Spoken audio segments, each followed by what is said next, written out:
मैं पप्पन ठाकुर, आप देख रहे हैं सच का कारवां। गाजियाबाद से भाजपा के वरिष्ठ नेता राज्यसभा सांसद डॉक्टर अनिल अग्रवाल ने भारतीय जनता पार्टी देश के हर नागरिक के लिए चिंतित है और व्यापारी बीजेपी सरकार से कभी नाराज नहीं हो सकता।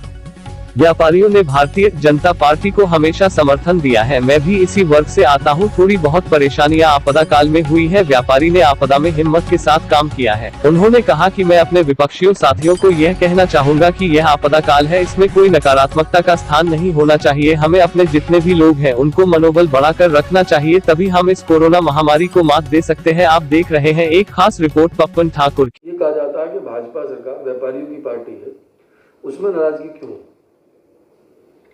देखिए, भारतीय जनता पार्टी प्रदेश के हर नागरिक के लिए चिंतित है और उनके लिए हम लोग काम करने के लिए तत्पर हैं। व्यापारी भारतीय जनता पार्टी से नाराज़ नहीं हो सकता। व्यापारी ने हमेशा भारतीय जनता पार्टी को बहुत समर्थन दिया है। मैं खुद उस वर्ग से आता हूं।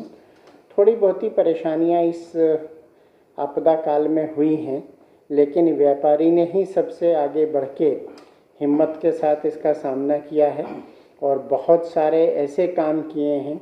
जैसे मैं बता रहा हूँ, हमारे ही समाज के लोगों ने मेरे नेतृत्व में लगभग 4000 लोगों को अब तक भोजन कराया है निःशुल्क। उनके घर घर जाके बहुत सारे लोगों को ऑक्सीजन सिलेंडर उपलब्ध कराए हैं, ऑक्सीजन कंसंट्रेटर उपलब्ध कराए हैं। तो व्यापारी को दिक्कतें हुई हैं, लेकिन व्यापारी समाज ने पूरे खुले मन के साथ समाज की सेवा की है। योगी सरकार पर कांग्रेस का एक बड़ा आरोप है, सरकार कोरोना से मौत के आंकड़े छिपा रही है। मैं अपने विपक्षी साथियों को ये कहना चाहूँगा कि ये आपदा काल है, महामारी का काल है। इसमें इस प्रकार की नकारात्मकता के लिए कोई स्थान नहीं होना चाहिए। हमें अपने जितने भी लोग हैं उनका मनोबल बढ़ा के रखना है, उनके स्वास्थ्य की चिंता करनी है और मौत के आंकड़े छुपाने ना छुपाने से कोई फ़र्क नहीं पड़ता है। हम लोग सेवा कर रहे हैं और माननीय मुख्यमंत्री जी उत्तर प्रदेश में जिस प्रकार से जिलों में जा के स्वयं स्थिति का आकलन कर रहे हैं, ये सराहनीय है, नमनीय है। जबकि उत्तर प्रदेश में जितने भी विपक्षी दलों के नेता हैं वो अपने घर में दुबक के बैठे हुए हैं।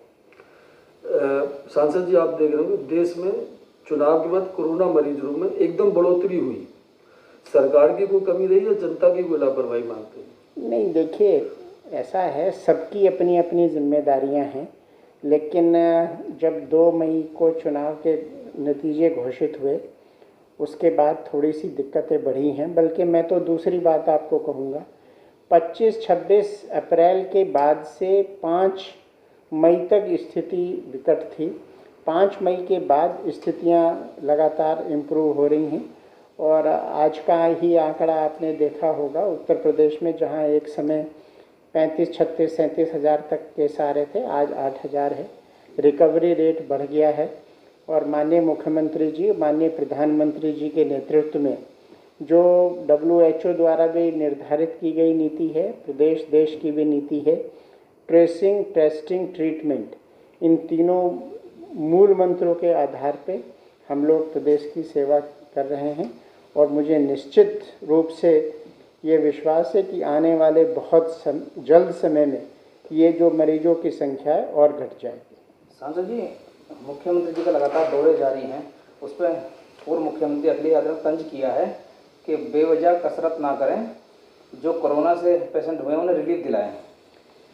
मैं आपसे पूछना चाहता हूं, क्या माननीय मुख्यमंत्री जी के दौरे का किसी को नुकसान है या फ़ायदा है? जब प्रदेश का मुखिया दौरा करता है तो पूरा सरकारी सिस्टम जो है वो मजबूती से खड़ा होता है, वो और मेहनत के साथ काम करते हैं और प्रदेश की जनता को ये विश्वास होता है कि जो सरकार उन्होंने चुनी है उसका मुखिया इस संकट काल में भी आपके साथ हैं। मैं उनके बारे में कुछ नहीं कहना चाहूँगा। उन्होंने जिस प्रकार से भ्रम की स्थितियाँ रखी है, पहले उन्होंने कहा वैक्सीन मत लगवाइए, मैं तो नहीं लगवाऊंगा। मैं अपने विपक्षी साथियों से हाथ जोड़ के अनुरोध करता हूं कि ये संकट काल है, इसमें राजनीति ना करें, इसमें प्रदेश की जनता की सेवा करें, एक सकारात्मक वातावरण प्रदेश में तय बनाएं। प्रदेश और केंद्र की सरकार तीसरी लहर के लिए कितनी तैयार है?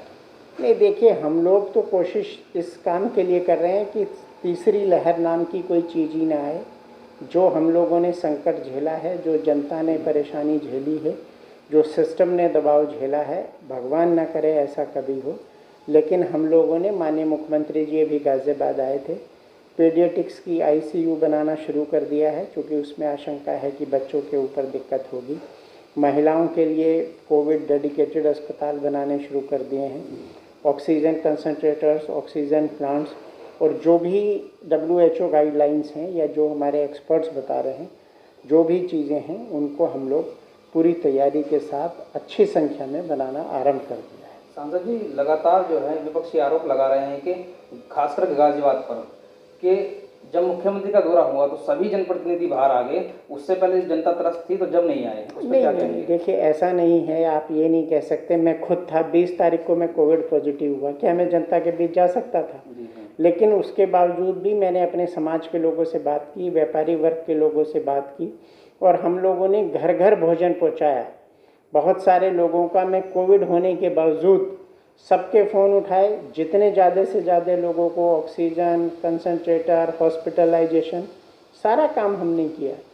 वो दौर ऐसा था, आपको अपने आप को भी बचाना था और जनता की सेवा भी करनी थी। संजय जी, एक सवाल मेरा और है आपसे।